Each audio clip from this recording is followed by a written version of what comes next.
Assalamualaikum warahmatullahi wabarakatuh. Halo penonton setia channel YouTube MAN3 Kota Pekanbaru. Bagaimana kabarnya hari ini? Semoga dalam keadaan sehat dan bersemangat serta lancar ya puasanya. Amin.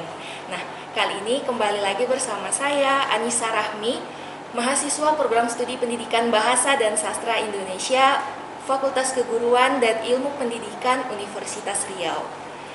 Nah, pada kesempatan kali ini, saya sedang bersama dengan salah seorang guru dari MAN3 Kota Pekanbaru. Penasaran kan? Ayo kita kenalan terlebih dahulu. Silakan Bunda. Assalamualaikum warahmatullahi wabarakatuh. Waalaikumsalam warahmatullahi wabarakatuh. Perkenalkan, nama Bunda Forsyona Desiola. Biasa dipanggil di sekolah itu Bunda Ola. Bunda sekolah di sini atau mengajar di sini sebetulnya boleh dikategorikan barulah gitu ya. Dari tahun pelajaran 2020-2021 berarti belum sampai 1 tahun. Sebelumnya Bunda mengajar udah melalang buana juga sih. Bunda lebih kurang udah 17 tahun menjadi guru, mulai dari tahun 2004. Mungkin sebelumnya baiknya Bunda bercerita dulu lah tentang asal usulnya Bunda ya. Bunda lahir 1 Desember 1974. Asal Bunda dari Sumatera Barat, berarti orang Awak. Orang Awak. Kampung Bunda di Payakumbuh. Jadi orang tua dua-duanya sudah almarhum. Bunda berjumlah saudara ada 6 orang. Bunda adalah anak ketiga dari 6 bersaudara. Cuman kami mungkin keluarga kami sudah mendarah daging seorang pendidik. Mulai dari papa, mama, saudara, semuanya kami ada 3 orang menjadi guru, termasuk Bunda sendiri. Di sini Bunda mengajar tata busana. Itu tuh sebetulnya awalnya saran dari orang tua perempuan. Saran dari orang tua perempuan. Kenapa begitu? Karena dulu orang tua guru PKK juga di SKP namanya dulu ya, SKP. Beliau mengambil mata pelajaran tata boga. Tata boga. Jadi Bunda di sini ada 2 bersaudara yang dikatakan kembar sih tidak kembar.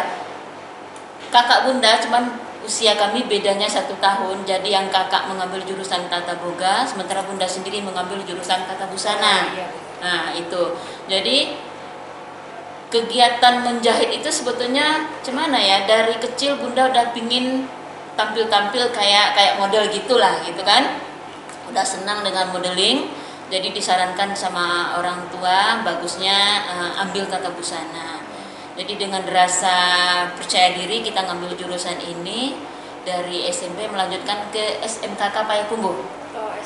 Jadi Bunda ini alumni SMKK Payakumbuh. Di situ selama pendidikan di SMKK Payakumbuh, alhamdulillah Bunda selalu mendapat peringkat juara umum. Alhamdulillah, mungkin di situ ya untuk mengobati hati orang tua. Setiap semester Bunda selalu mendapat juara umum. Nggak tahulah apa yang harus dikatakan ke orang tua, kita juga dapat beasiswa, siswa berprestasi. Setelah tamat dari SMKK, waktu sekolah di SMKK Bunda juga diminta di Hotel Diaman Bukit Tinggi untuk menampilkan hasil karya Bunda selama di SMKK.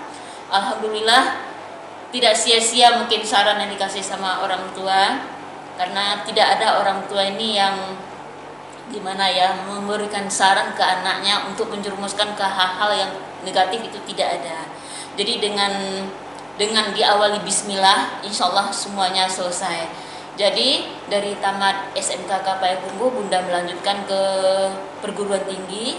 Kalau dulu namanya IKIP ya, IKIP Padang. Alhamdulillah Bunda lulus di IKIP Padang dengan jurusan tata busana lagi. Jadi di Padang itu ada pendidikan. Ada pendidikan FPTK, dia kampusnya FPTK. Jadi Bunda ngambil PKK, khususnya PKK itu ada 2 juga, tata boga dan tata busana. Jadi Bunda lanjut dari SMKK jurusan Tata Busana, terus lanjut ke IKI Padang juga melanjutkan Tata Busana. Jadi dengan kata lain, untuk Tata Busana sudah mendarah daging lah itu ya kan. Alhamdulillah selesai dari IKI Padang, Bunda berarti alumni dari IKI Padang berubah nama menjadi UNP, Universitas Negeri Padang. Jadi Bunda alumni pertama UNP. Alumni pertama jurusan Tata Busana UNP ya.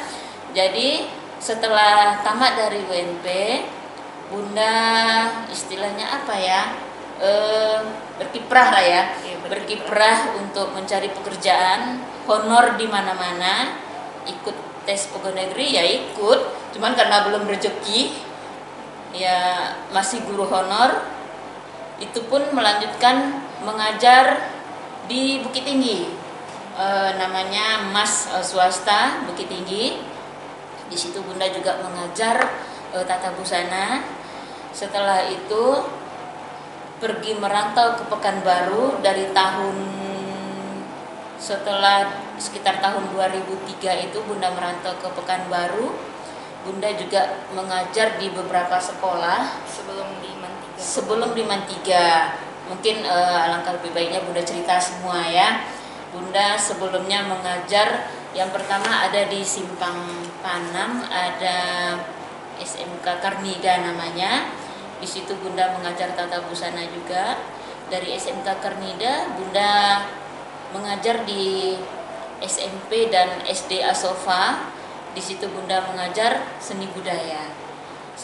Terus dari Asofa Bunda mengajar di Hasanah dan MA Hasanah dan SMK Darul Hikmah.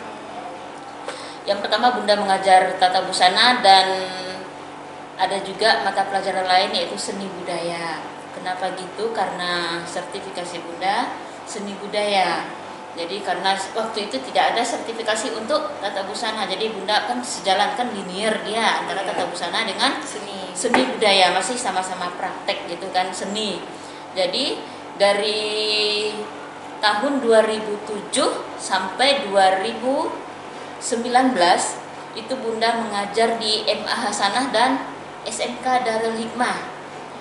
Sebelumnya waktu di SMK Darul Hikmah Bunda ketua jurusan Tata Busana, ada jurusan Tata Busananya dulu, cuman karena mungkin namanya sekolah mondok, yaitu yang Tata Busana dihapus, jadi Bunda dialihkan mengajar ke seni budaya. Jadi karena bertambahnya umur ya, bertambahnya usia, rasanya kewalahan aja mengajar dua tempat gitu kan. Jadi Bunda ditunjukkan ada salah seorang teman untuk masuk ke Mantiga. Alhamdulillah langsung diterima. Dan kebetulan waktu itu Mantiga mencari guru bidang studi Tata Busana. Dan waktu itu pun kan Bunda alumni IKI Padang jurusan Tata Busana, ya udah cocok. Berarti tekan kontrak dengan Mantiga sampai sekarang alhamdulillah Bunda dipercaya mengajar Tata Busana. Dan sebetulnya ada 3 bidang studi: Tata Busana, Seni Budaya, dan Budaya Melayu Riau. Jadi ada 3 bidang studi yang Bunda ampu sekarang. Masya Allah. Itu dari kelas 10 sampai kelas 10 dan kelas 11. Jadi untuk seni budaya kami ada 2 orang guru. Bunda khusus mengajar kelas 10. Terus yang untuk Tata Busana, kebetulan Tata Busana ini kan mulai diajarkan dari tahun pelajaran 2020-2021. Jadi itu pun yang diajarkan kelas 10 juga. Jadi untuk Tata Busana ini ada 3 kelas yang mengambil atau yang memilih jurusan keterampilan Tata Busana, yaitu kelas 10 MIA 4 dan 10 IPS 1 dan 10 IPS 2. Jadi 3 kelas lah yang Bunda ajarkan sekarang khususnya di Tata Busana. Ya, baik Bunda. Kemudian ini kan berarti baru ya Bunda. Iya. Baru semester kemarin sama yang ini gitu Tata Busananya. Iya. Kalau menurut Bunda kewalahan gitu nggak Bunda? karena ini juga pembelajaran daring. Iya. Kalau ditanya masalah kewalahan, cukup kewalahan. Kenapa gitu? Suasana sekarang kita kan sudah sama tahu gitu kan, karena lagi COVID. Jadi seharusnya yang tata busana ini kita kan langsung praktek nih, langsung masuk labor. Sementara anak-anak kita belajarnya daring. Disitulah kewalahan Bunda waktu mengajar tata busana ini. Gimana begitu? Anak harus kita perkenalkan dengan mesin jahit. Onderdil apa yang ada di mesin jahit, semuanya harus kita perkenalkan dengan mesin jahit. Sementara anak kita di rumah, jadi itulah yang membuat Bunda kewalahan untuk mengajarkan tata busana ini. Tapi itu tidak jadi alasan yang signifikan lah ya, kenapa gitu. Dengan semangat yang tinggi yang dimiliki oleh anak-anak kita, mereka ingin tahu gimana sih tata busana kan gitu. Mereka tetap semangat bertanya langsung walaupun japri ke Bunda mengenai mata pelajaran tata busana.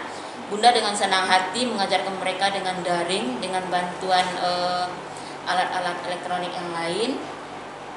Gimana sih supaya anak ini bisa belajar di rumah tanpa bimbingan guru kan gitu. Jadi dengan tugas-tugas yang Bunda kasih, alhamdulillah mereka semuanya mengumpulkan, mengikuti. Sampai sekarang kita sudah ada pelajaran tatap muka terbatas. Mereka dibagi dua, sip A dan sip B. Pas waktu masuk labor mereka sangat antusias. Mereka Kemarin sangat video iya, mereka udah bisa langsung praktek dengan semangat yang ada sama mereka. Ya udah, kita sebagai guru tetap semangat juga, sangat semangat malahan melihat anak-anak kita seperti itu gitu. Nah, kebetulan ini kita sedang di labor menjahitnya. Iya, ada banyak mesin jahitnya. Iya. Nah, kemudian Bunda, ini kan mata pelajaran tata busana. Jadi ini nih masuk ke dalam mata pelajaran wajib atau muatan lokal? Iya, khusus untuk pelajaran tata busana ini pelajaran wajib. Ya, pelajaran wajib itu ada di MAN 3 ada beberapa jurusan keterampilan yang wajib dipilih sama peserta didik kita, diantaranya tata busana. Jadi tata busana ini memiliki jam tatap mukanya 1 minggunya 6 jam pelajaran. Iya, 6 jam pelajaran. Jam seni budaya, jam tata busana lah yang paling banyak dibanding dengan pelajaran-pelajaran lainnya gitu. Cuman khusus untuk tata busana nantinya itu di kelas 11 kita ada program magang. Jadi anak-anak kita dilimpahkan ke dunia industri. Berarti seperti SMK gitu. Iya, kita seperti SMK. Ini mungkin perlu Bunda tegaskan di sini. MAN 3 adalah salah satu sekolah madrasah yang mengambil jurusan keterampilan tata busana serial. Masya Allah. Itu dia. MAN 3 lah yang pertama mengambil gitu. Beda dengan kalau SMK memang jurusan dia itu gitu. Sementara kita kan madrasah, jadi MAN 3 lah yang perdana melanjutkan atau mengambil keterampilan tata busana ini. Satu-satunya di Riau. Insya Allah kedepannya kita gimana ya, menghidupkan MAN 3 dengan adanya jurusan tata busana itu aja. Kemudian untuk silabusnya berarti Bunda menyusun sendiri, Bunda? Iya, kalau untuk silabus dikatakan menyusun sendiri sih enggak. Bunda, kita kan ada grup tata busana se-Indonesia. Jadi kita kerjasama semua guru keterampilan tata busana se-Indonesia. Jadi silabus kita bagaimana silabus yang ada di Jawa, misalnya sekolah madrasah yang mengambil tata busana juga.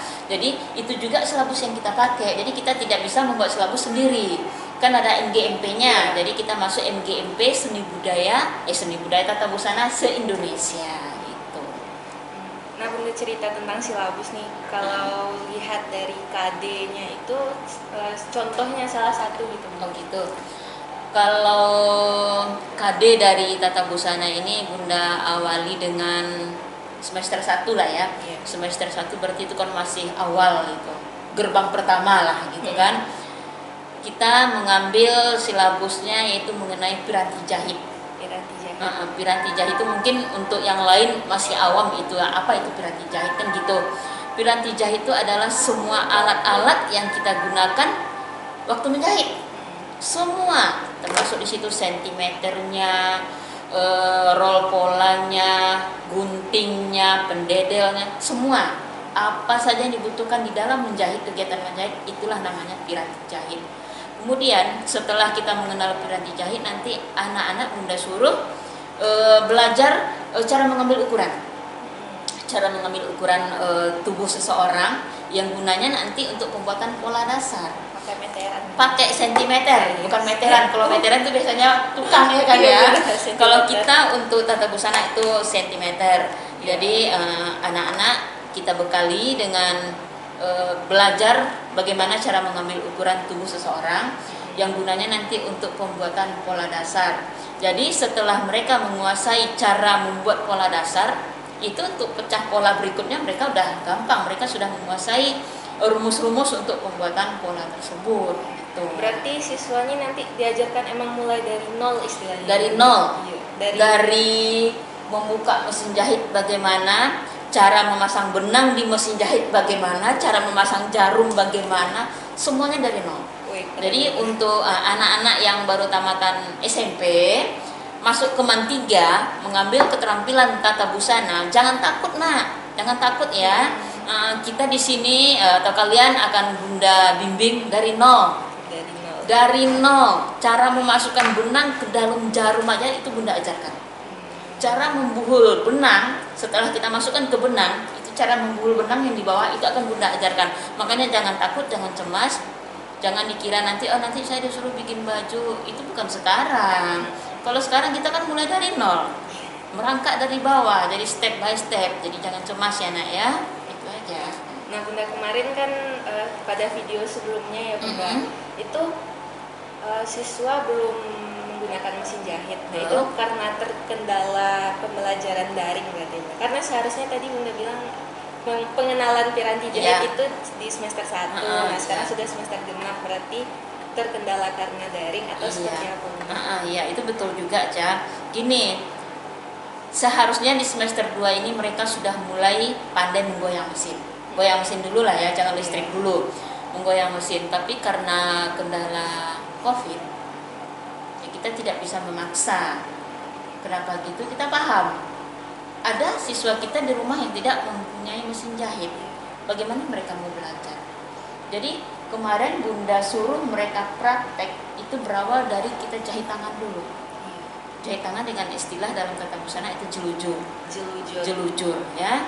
Jadi mereka nanti Bunda ajarkan cara menjelujur bagaimana supaya tidak lepas. Setelah mereka selesai menjelujur, itu sasaran kita kemarin kan membuat yang sesuai dengan KD tadi juga ya, lanjutan dari semester 1 itu untuk pembuatan celemek yang fungsinya untuk keselamatan. K3 nantinya itu, K3 itu ada pembuatan celemek dan masker. Bunda pilih pembuatan celemek. Untuk apa? Gunanya nanti setiap mereka masuk ke labor, mereka wajib memakai celemek yang mereka buat sendiri gitu. Jadi hasil karyanya udah, ini hasil karyaku kan gitu lagi kan. Aku yang jahit kan gitu lagi. Dengan bangganya mereka memakai hasil karya mereka sendiri gitu nah. Jadi sekalian untuk memberitahu dengan orang di luar, oh anak MAN 3 bisa jahit, iyalah nampak dari hasil karya mereka yang mereka pakai gitu. Jadi untuk mereka, dari mereka untuk mereka gitu kan. Jadi kemarin itu memang Bunda suruh menjelujur karena apa? Karena mereka belum sepenuhnya bisa menjahit menggunakan mesin jahit karena suasana COVID gitu. Jadi insya Allah kedepannya kita target kita mereka memang harus bisa menjahit dengan menggunakan mesin jahit. Nah, berarti kalau ini kan keterampilan, hasil akhirnya tentu produk gitu. Produk iya. Nah, ini nanti hasil akhir berupa produk itu nanti ditentukan per tingkat kelas atau nanti di kelas 12-nya seperti itu. Oh gitu. Untuk produk anak-anak ini kalau sasaran Bunda untuk kelas 10 target produknya itu celemek.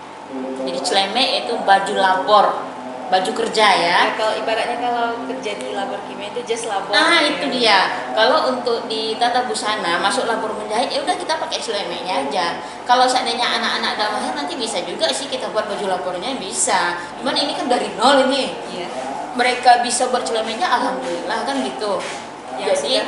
Yang sederhana simple gitu. Cuman ada titik kesulitannya ada, yaitu penyelesaian akhir dengan pemakaian bisban. Itu dia nanti titik kesulitannya. Kemudian untuk di kelas 11 itu rencana produknya nantinya siswa bisa menjahit jilbab sendiri, jilbab sekolah.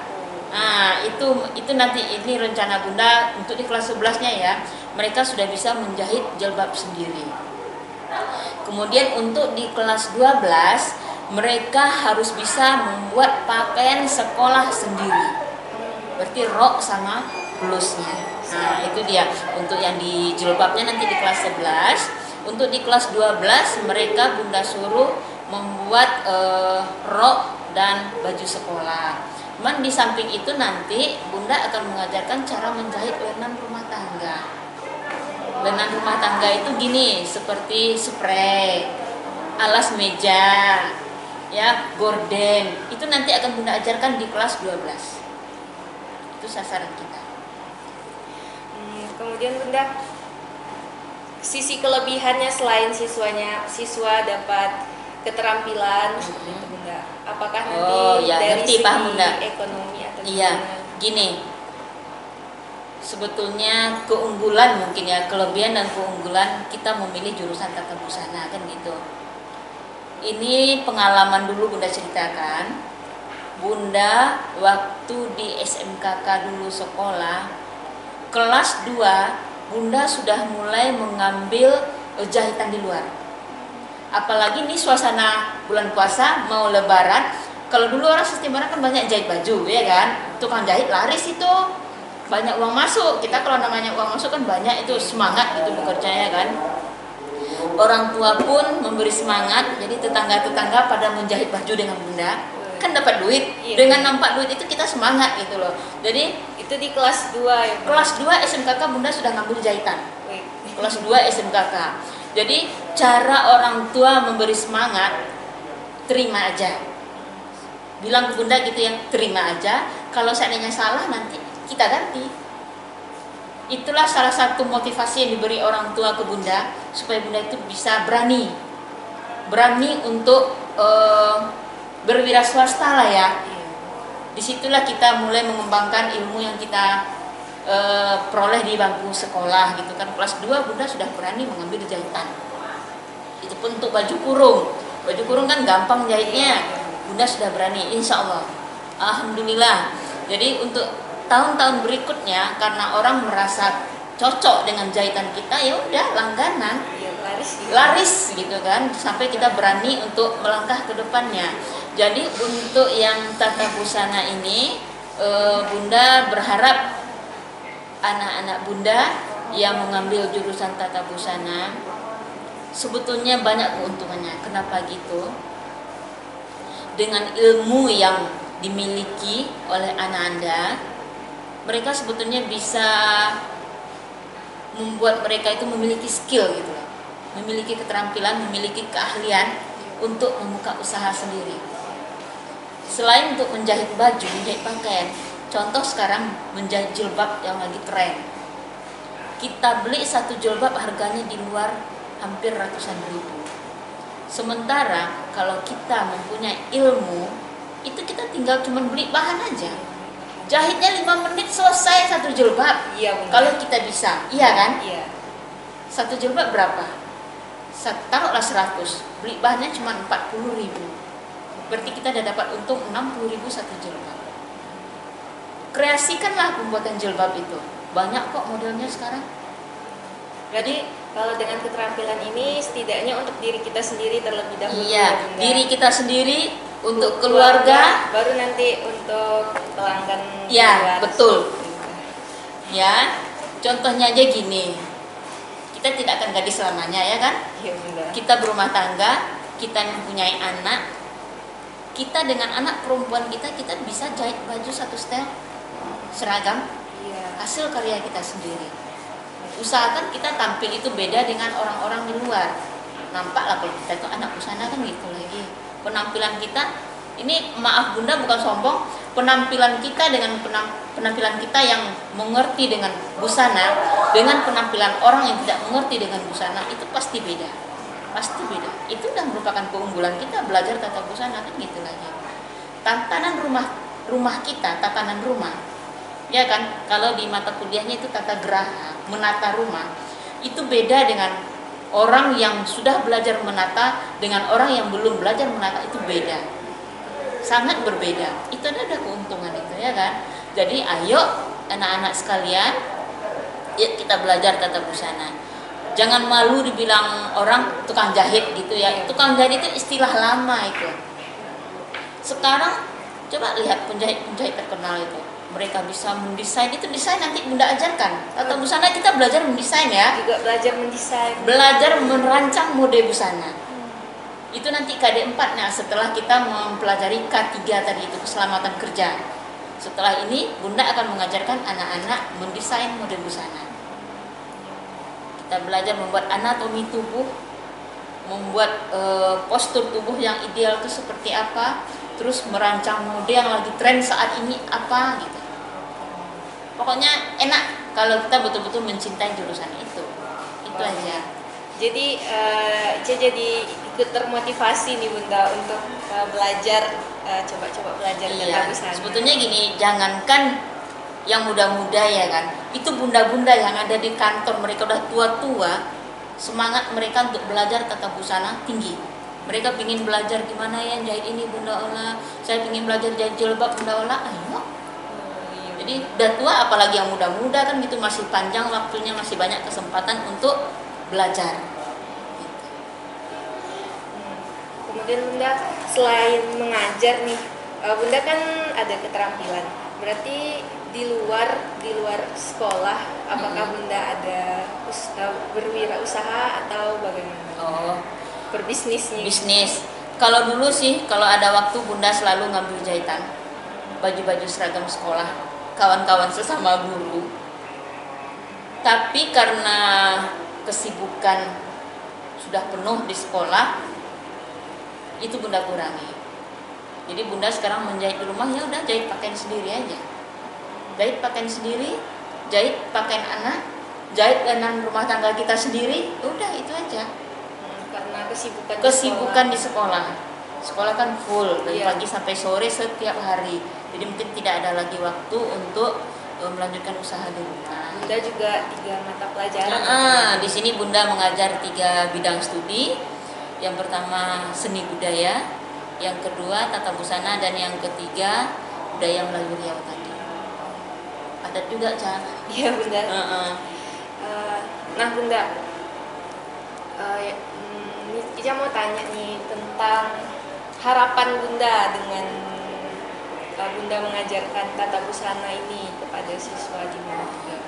Harapan Bunda untuk anak-anak di Mantiga, setelah Ananda belajar tata busana, Bunda mau Ananda memiliki skill yang kuat untuk nantinya, mana tahu ini orang tua tidak punya biaya untuk melanjutkan ke perguruan tinggi, tapi dengan skill yang Ananda punya setelah belajar tata busana, Ananda bisa belajar buka usaha di rumah, ya. Atau selain itu, Ananda siap dilempar keluarlah istilahnya ke dunia industri, kita mengikuti dunia internasional kapan perlu. Mana tahu yang betul-betul punya minat di tata busana, mereka bisa pede kok, mereka punya ilmu kok untuk turun ke dunia industri di luar. Itu aja. Mereka sudah memiliki skill ya kan, mereka sudah memiliki keterampilan untuk turun ke dunia industri. Oh ya Bunda, tadi Ica ada terlupa nih. Bunda tadi ada bilang tentang magang ya di kelas 11. Kelas 11. Nah, apakah sekolah sudah memiliki mitra untuk magang ini atau bagaimana sistemnya seperti itu? Iya.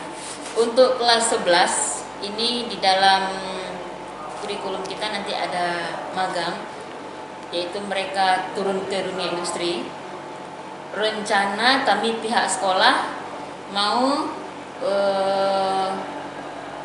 gimana ya, melemparlah istilahnya, melemparkan siswa ke konveksi Jeffrey Nur yang ada 3 daerah Kubang, di 3 daerah. Nah, jadi ini dalam proses kita melakukan MOU dengan konveksi tersebut. Jadi rencana nanti kesitulah anak-anak Bunda letakkan untuk kegiatan magang mereka. Insya Allah. Ini lagi dalam proses. Kemudian di Mantiga ini sebenarnya nampaknya emang keren gitu ya Bunda, belajar agama, kan madrasah belajar Iya. agama, Heeh. kemudian dan ada Keterampilannya. keterampilannya, Heeh. keterampilan menjahit, sama yang satu lagi Bunda, Desain grafis. desain grafis. Ya itulah, doakan aja mudah-mudahan Mantiga kedepannya lebih gemilang lagi. Ya, sesuai lebih dengan terkenal. motonya ya Bunda, Iya. moto Mantiga yaitu Mantiga gemilang ya kan. Doakan aja mungkin dengan bantuan dari pemirsa di luar bisa membuat Mantiga ini lebih terkenal lagi. Insya Allah kita bisa mengikuti jejak dari sekolah-sekolah lain yang ada di Pulau Jawa. Itu aja. Oke Bunda, terima kasih nih Bunda sudah meluangkan Iya. waktunya untuk berbincang-bincang. Udah berapa menit nih Bunda? Iya. Semoga Bunda sehat selalu. Amin, ya Allah. Kemudian selalu bersemangat ya Bunda. Keren Bunda. Terima kasih, Chan. Ya, mungkin sekian dulu dari Anissa bersama Bunda Ola. Terima kasih telah menyaksikan sampai akhir dan semoga pemirsa juga bersemangat ya.